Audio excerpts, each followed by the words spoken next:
profane comes from a Greek term which means to lower or tear down. That really is the power of words. They are a powerful force that can be positive or negative.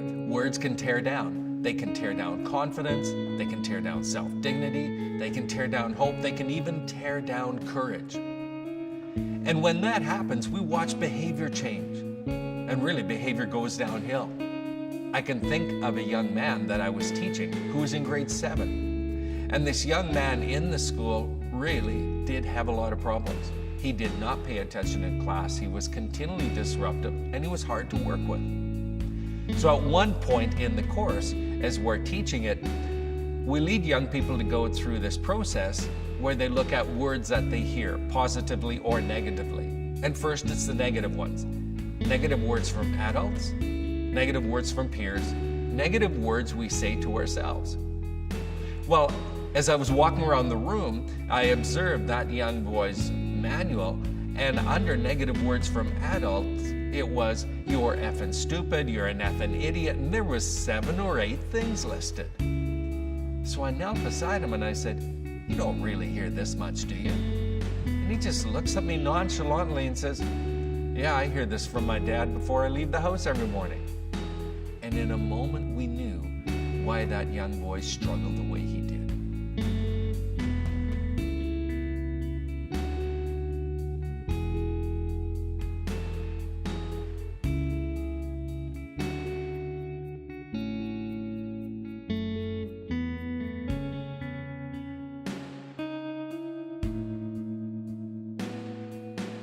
Bullying beats people down with words, using them as offensive weapons that build emotional scars that take a long time to heal.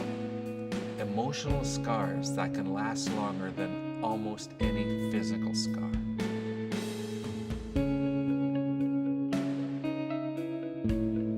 And you see, herein lies the problem.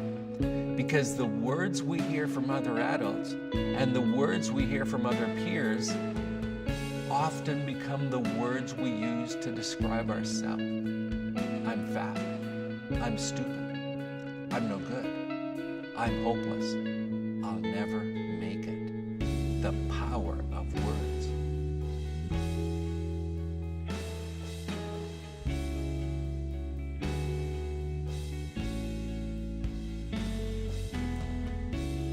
So our challenge is, we need to be thinking of the impact of our words. Let's think of words like labels. Every time we say a negative word to someone, it's like a label that sticks. And at first it may seem like there's only 1 or 2, but then there can be more and more. And after a period of time, it's like we're covered by these negative labels. Would we want to walk around like that? And yet we do.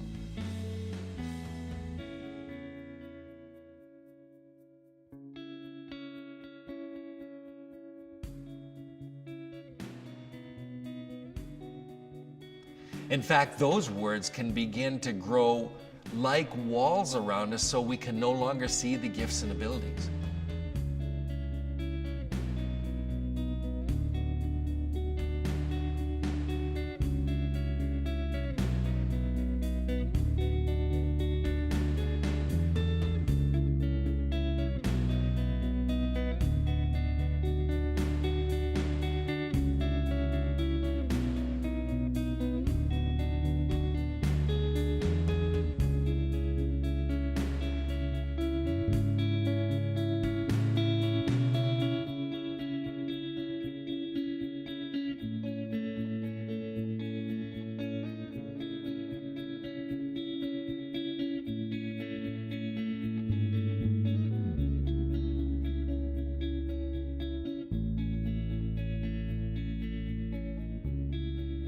So when we speak those negative words, it becomes like a burden that stays with people, weighing them down. You know, at times we need to make a choice not to let the negative words describe us, because they really are not who we are. Who we are the gifts and abilities inside that everyone is designed and created with. That's who we really are.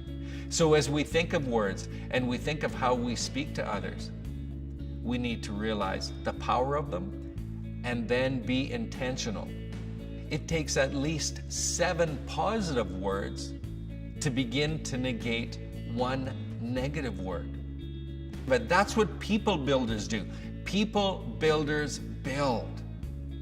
So what words are you using on others? And what words are you using on yourself?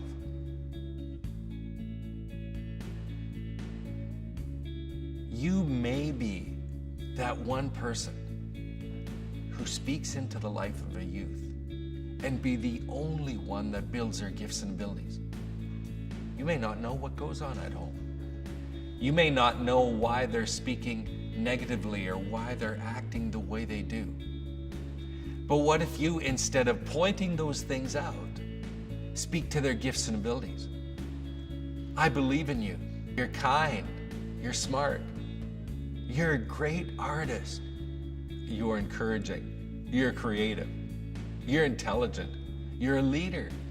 However small it may be right now, as you speak to those things, you could be the one that builds the life of a young person, and their life may depend on it.